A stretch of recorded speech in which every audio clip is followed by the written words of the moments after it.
have an immersive experience for their students, right? And he was trying to figure out how to do that. And he's thinking, is there maps and visuals that we could use? And we started talking about, well, what about VR? Hello, and welcome to Behind the Screens, IT at ND, the podcast that takes you behind the scenes of the IT solutions consultants at the University of Notre Dame. Here, we explore the challenges they face, the innovative solutions they provide, and the tips and tricks that can help you make the most out of your technology. I'm Krista Motes, Manager of IT Marketing and Communications in the OIT. And I'm Scooter, Director of Information Technology for the College of Arts and Letters. We're thrilled to have you with us today.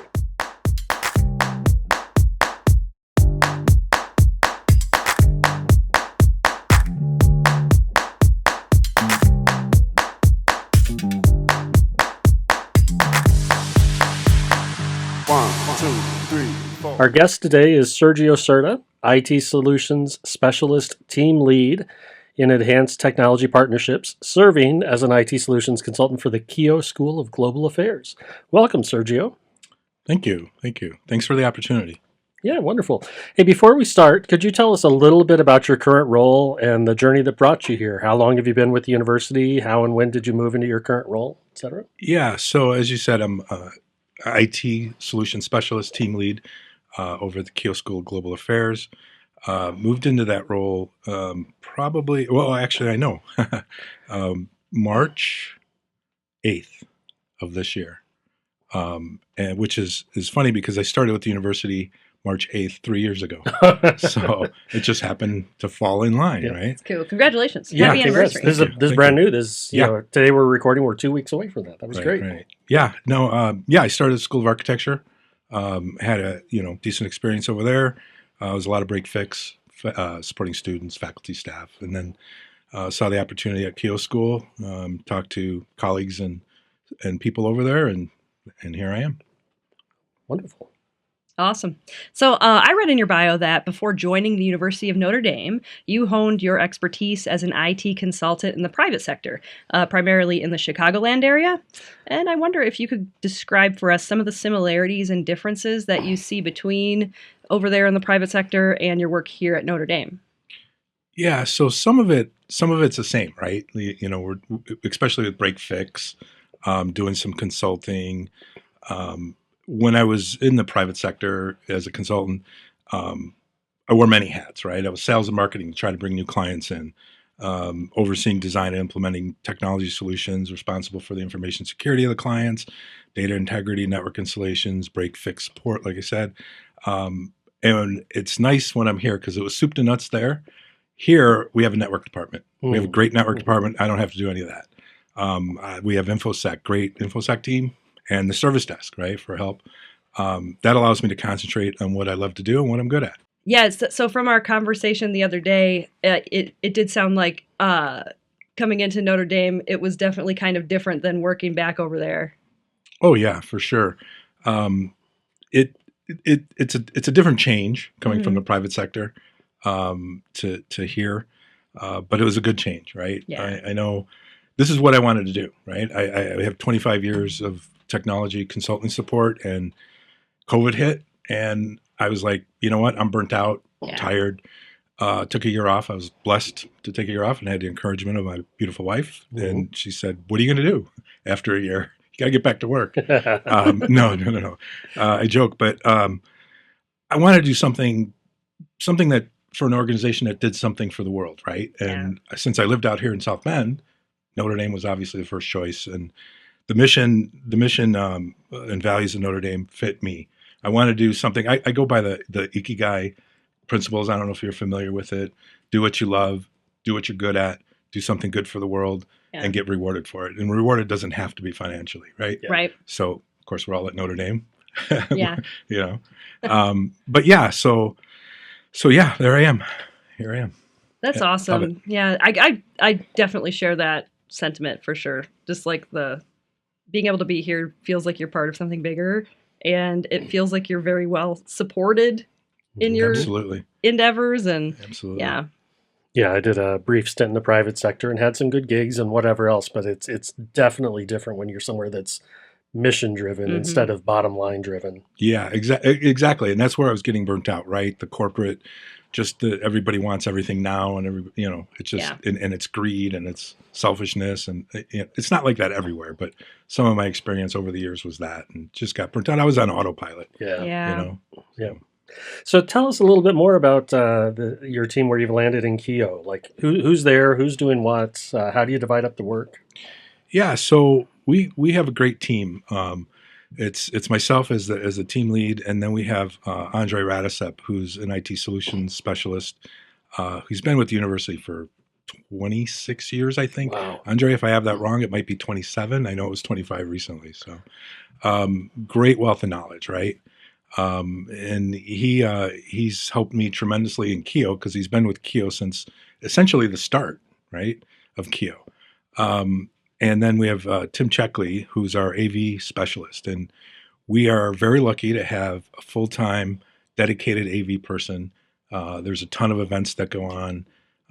We have a lot of event spaces, and there's things all the time. And we have an AV guy, right? So I don't have to do that. Yeah. Well, actually, and I'm not good at it. There was this one time where I attended a event at Keough on a Saturday, and I saw you there helping them with their AV stuff. And I didn't say anything because I was like way across the room from you, and I didn't know anybody that was in there with us. Yeah, that was probably the experiential lab, maybe. Yeah, it could be. I've only been there a few Saturdays. Tim's been there a couple. We don't have very many events on the weekends, but yeah, it was all hands on deck sometimes. Yeah, right? Absolutely. But yeah, no, so we have a great team. We also, last 2 years, we've been lucky enough to have 3 student workers. They never had it before. We brought them in, and they've been tremendous help, right?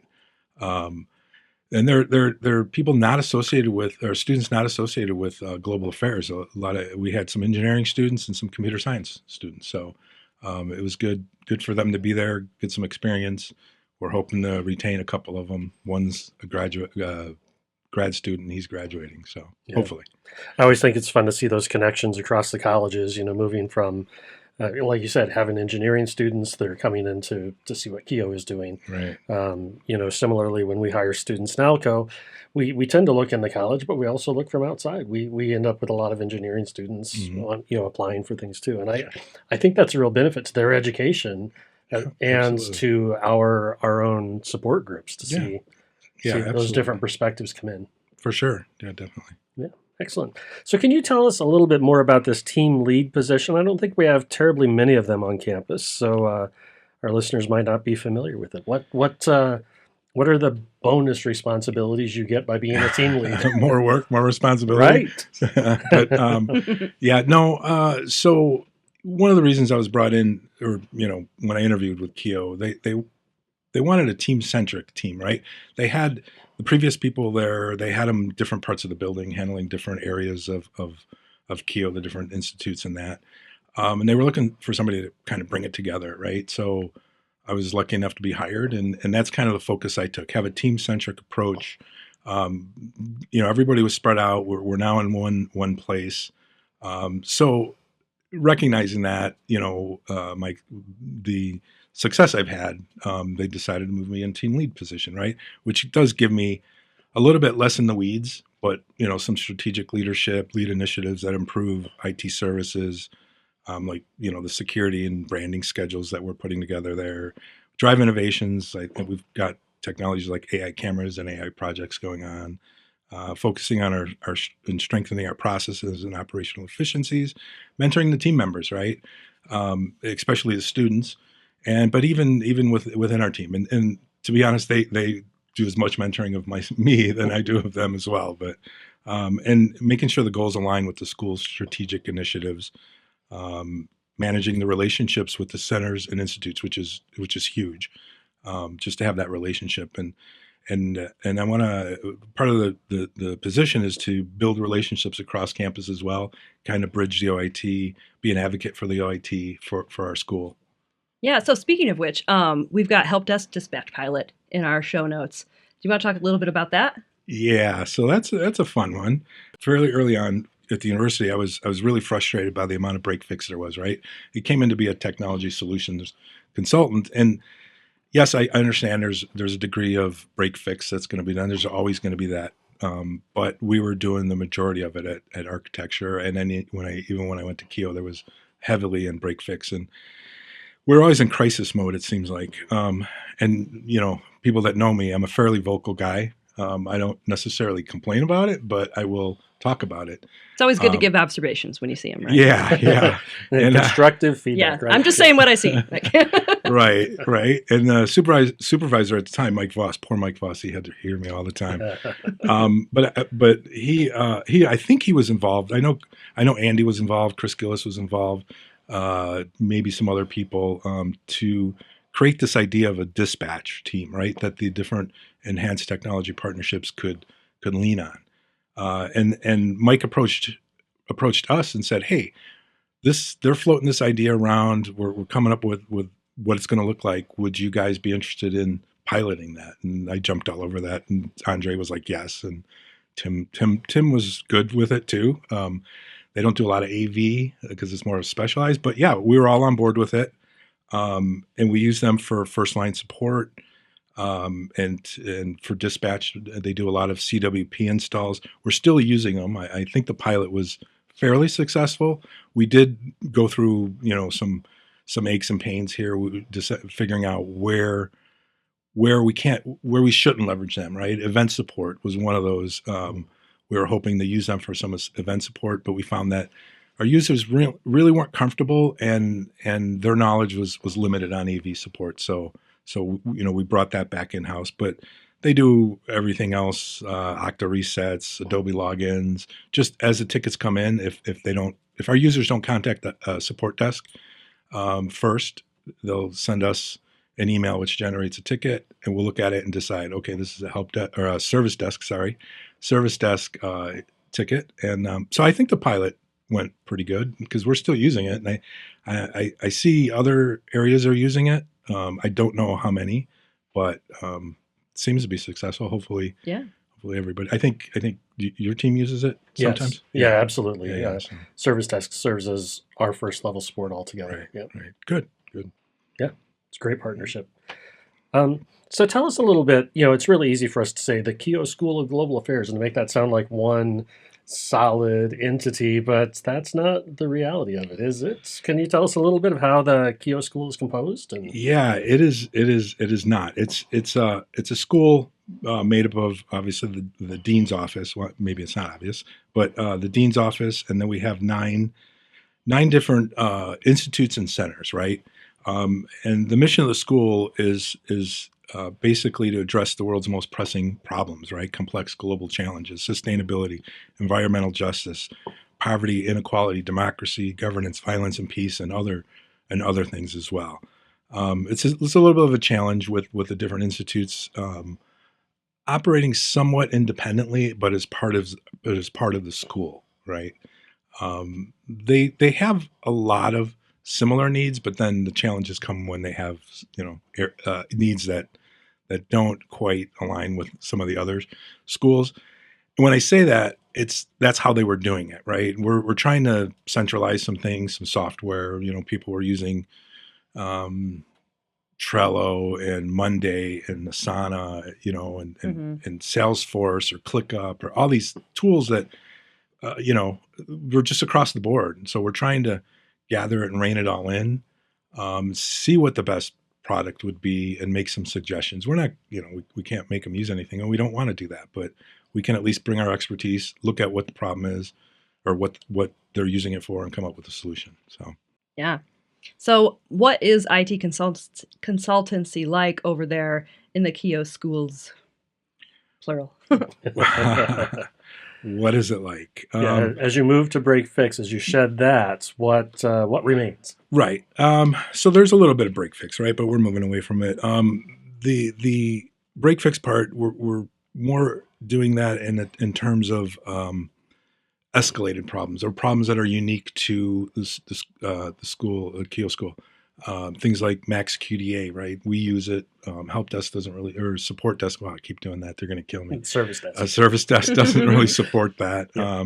So we do a lot of that. Our typical days go, doing stand-ups, reviewing the tickets, event coverage, critical break fix. and we're doing process improvements and replacement of CWPs, being more proactive than reactive. We're exploring and implementing new technologies like AI and AI cameras that I mentioned before in our event spaces. We're consulting on hardware with faculty and staff. We're finding a lot of users just have gotten a standard machine because that's fine for me. But in reality, when they get it, there's some users that are like, wait a minute, this is not going to work for me. I'm doing all this research and I've got a lot of data sets and I need more. So now we're doing consulting with them to be proactive about it, where before they were just supplying machines and letting the users run with it. And we're trying to do better processes for asset management, security compliance, and all that. Yeah. So what kind of tools are you guys kind of relying on for ticketing and for, just your like group level project management? I know you mentioned a sprawl of different project management tools. All the tools. Right. So for us, obviously ServiceNow is huge, right? We have learned to love it, right? And to some degree, I in all honesty, I didn't like it, and that's because I didn't know it, right? Yeah. Well, Idris Elba works there, so. What's that? Did you see that commercial? The ServiceNow commercial that runs. I did it has not. Idris Elba in it. Oh, and they're okay. like, Idris Elba works here? No, I did not see that. Sorry to interrupt with nonsense. I'll use it because Idris Elba uses it. Yeah. Strong positive influence. No, but when I had the opportunity to start figuring out what it does and how it does it, it's been a great tool for us. The ticketing system is awesome, right? We're able to track things. Where at Keough in the past, it was emailing particular people, and then, somebody's on vacation or just in meetings and they can't get back. Now we're using the ticketing system, and we all have visibility to it. So if it's really important, if it's critical, one of us can respond, right? And if it's something that maybe is not in our wheelhouse, at least we know about it. We can find somebody that will help. Yeah. So that's the main thing we use. We use Monday for tracking projects and things like that. So. Mm-hmm. Yeah, good. Yeah, good visibility, collaboration. Yeah, for sure. So what are some particularly unique issues that you support? You've talked about event management. We don't all have that in our wheelhouse, but what are the things that are unique or nearly unique to Keough? Well, yeah, the events. I mean, the events are huge, right? And other things. I don't know that we have any really unique needs that maybe other areas would have here and there. There's some needs in the field for iPads. There's some for faculty and grad students and students that are in the field. There's needs for VR stuff, right? We're exploring that. I know there's a VR group on campus I used to be part of, but haven't had time for that. So basically, it's not really unique except for what the school does. Right. So give us an idea of how many events you're doing then a year. Ooh, that's a tough one because that's a Tim. I don't know what's happening there. You hit the gong. It's fine. It happens. Time's up. So the events, Tim Checkley would have a better handle on that. But with that said, when we are in session, when school's in session, there could be anywhere from 3 to 5 events running, every other day. In a week, there could be 6 events in a week, right? The different institutes, maybe even more, because some of them are lectures, some of them are panels, and some of them, they'll bring in lectures like the Nobel Peace Prize winners and things like that, or I think we've had ex-secretary of states and things like that. So lectures. So that's a lot. we do have a lot. The good news is that a lot of times these events are catered. And so you get lots of Dunkin'. Free food. They have some extra food. Yeah. So we are not going to argue about that. Excellent. Do you know offhand any events coming up that we should keep our eyes on? Do you have any big ticket items, big ticket speakers coming up? No, I don't have that information because I don't look that far ahead. Okay. I live and die by my calendar, but usually on a weekly, daily basis, right? So Tim Checkley, and that's the beauty of having the AV guy, right? Right. I don't have to worry about that. He'll let us know when he needs our help. And generally, if it's a month out, we do see the tickets come in because there's a special form that they use. But honestly, we rely on him a lot, heavily, to take care of that. So. Yeah. So we ask our consultants who visit the podcast this, if you were to just like encapsulate and explain what is IT consultancy from your point of view in your area day to day, what would be your elevator pitch for it? We help the end user, right? Mm-hmm. Whether that be with a break fix, whether that be with implementing new innovations, and we help them keep their data secure, keep the university's data secure as well. We help manage the relationships between the institutes when it comes to implementing technologies, Mm-hmm. right? So that everybody's on the same page. One of our institutes wants to have an immersive experience for their students, right? And he was trying to figure out how to do that. And he's thinking, is there maps and visuals that we could use? And we started talking about, well, what about VR, right? So he thought that was a great idea because that will put the student in the middle of whatever environment that they wanted to teach. This will happen to be, I think, maybe, I don't know if it was the Middle East or Eastern European countries, but you wanted to give that user the experience without having to go there. Mm-hmm. Save some money, I suppose. Yeah. So some students can't go, right? And of course, everybody's budget conscious all the time, even particularly now, but even before all the changes recently. So that's something that we recognize, and we're like, yeah, let's try a VR solution. We're still working out the kinks on that. Yeah, those can be a lot of fun. Yeah, that is cool. Yeah. Another is somebody came to us and asked, simple project, right? I get all these emails from various professors, internal, external, from various organizations. They're saying, hey, your students might be interested in this event. They might be interested in this internship. They might be interested in this job. And she gets a lot of those. And what she does is, I think on a weekly basis, she organizes them all, cuts and pastes them, things like that. And she's like, how can I make this easier without sending all these emails forward, right? Because we want to put it in newsletter format type. What about AI, right? So we are working, we just started that project, and that's going to be a fun one, I think, right? Luckily we have a student that has experience with AI. He's got some great ideas. We're just collecting the data now, and we're going to see what we can do with Gemini. Seems like Gmail. That'll be really satisfying. Oh my gosh, that'll be great for us, right? But yeah, I think for the end user, I think she would love that. It just save her so much headache, so much mundane work too. Yeah. So we have a really interesting project.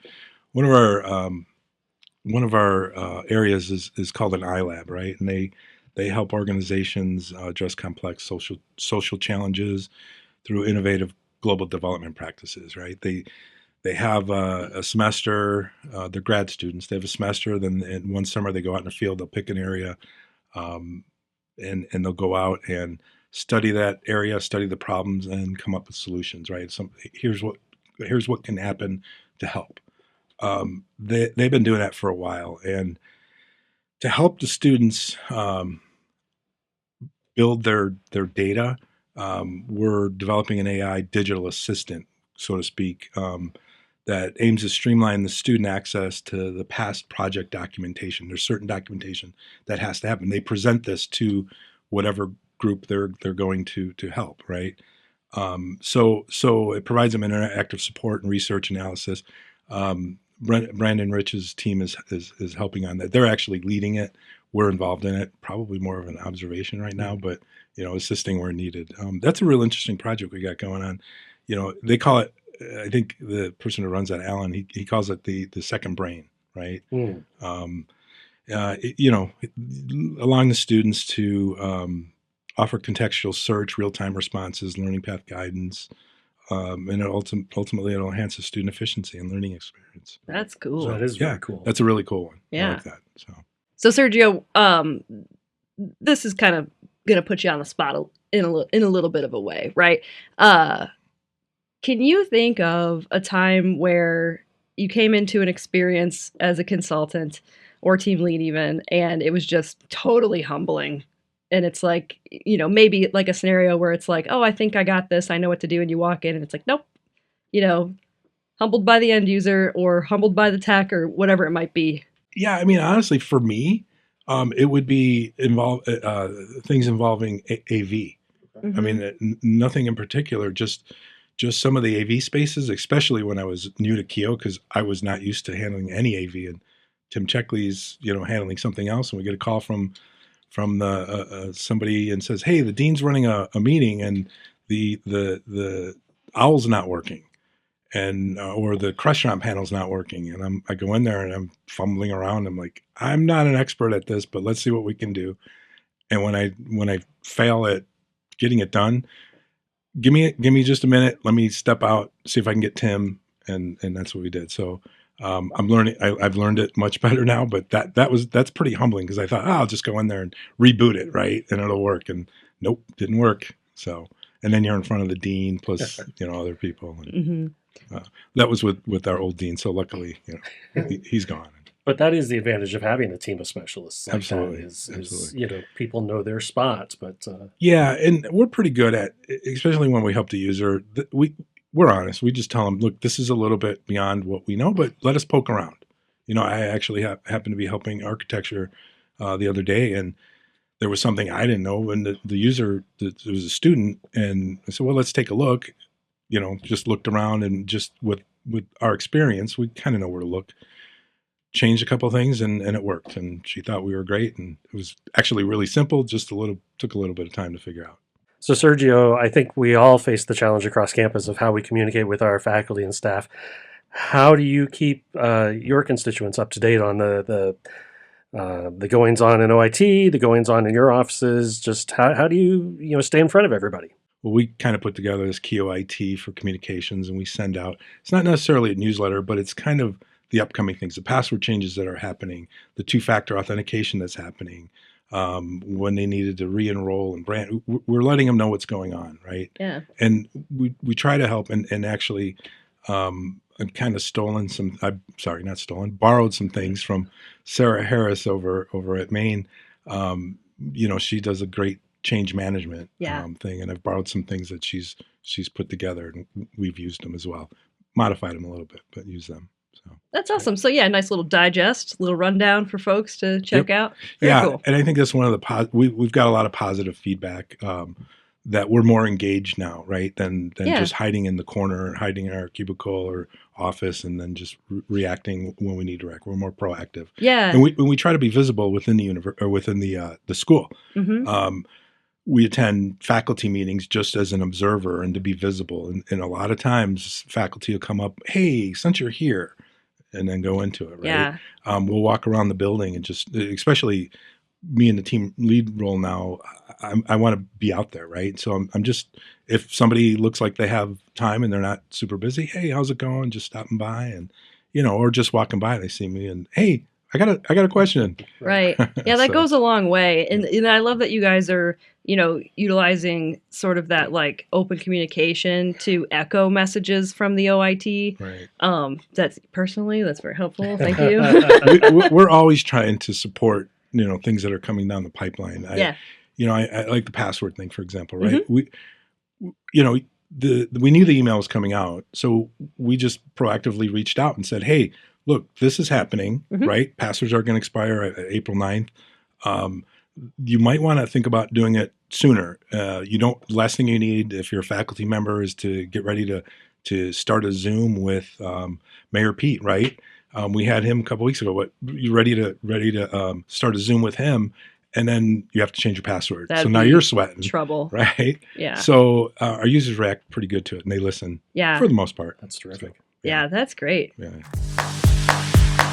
Okay, it's time for Consultant Quirks, where we ask our guests a few fun rapid-fire questions. So, Sergio, you ready? Let's go. If you could have dinner with any person, real or fictional, living or dead, who would it be and why? Yeah, so probably two. I'm going to pick two. Oh, right. That's all right. I'm unique. I don't follow the normal. Go for it. Take it. We'll allow that. My grandfather, right? Mm-hmm. He instilled hard work. Be a hard worker, right? Everything you do, just work hard, do the best you can. I don't know, I was like maybe 12, and he had me out there cleaning steel welds with a wire brush, myself and my cousin. And I mean, we got paid, lunch or something, but Yeah. things like that, right? And then my dad. I recently lost my dad. Sorry. Thank you. And just one more day, right? Just give me that one more. And that's where I get my good looks, charm, personality from, right? Right on. Yeah. Excellent. Yep. Really, he was obviously a big influence in my life, and we were pretty close. And so that would be awesome to have lunch or dinner with them, or spend a whole day with them would be even better. Sounds Yeah, fabulous. of course. That's a great answer. If you weren't in IT, what job would you have? Yeah, so I've thought about that. I've been asked that and thought about it. When I was young, I was into music, and I've always seen these ads: be a music producer or engineer or whatever. And I just didn't think that was a real career until I had a real career, and then I was like, man, I wish I would have been like something in the music industry, like behind the scenes, engineering, producing music. I can't play music worth anything, but to be around it, yeah, would be great. Yeah, exactly. Cool. Yeah, music is a non-real career. It's the story of my life, man. Right. What's one thing on your bucket list? Probably at the top of my bucket list would be to visit Machu Picchu, right, in Peru. That would be awesome. It's something I hope to do. So it's a bucket list item. I just haven't done it yet. Time, is a big thing. I think that'd be outstanding. That's that's part of the world I awesome. haven't been to, and I've seen I don't know, documentaries or whatever on Machu Picchu, and it's just gorgeous, isn't it? It's such It's such an intriguing spot of land. Yeah. It is, and just the journey to get there, Right. and then being there and where it's situated, and how did they develop this area, right? Being at the top of the mountains and. Right. And its cultural significance, and I mean, Exactly. just it's the whole package. Right. That'd be beautiful. Thank you very much, Sergio. It's been a pleasure chatting with you. Thank you. It's been a pleasure. If you've got someone you'd like us to interview, just email those ideas to btspodcast@nd.edu. And if there's anything else new, exciting, frustrating, or inspiring happening in your IT consultancy world, please share that with us. We would love to hear your insights and ideas. And we are serious about that. Please reach out. We want to hear from people. Next time, we'll be speaking with Lauren Adjame and Derek Owens from Identity and Access Management. Until then, thank you for listening. Thanks, everyone. Signing off from behind the screens, IT at ND. Stay tech savvy, Notre Dame.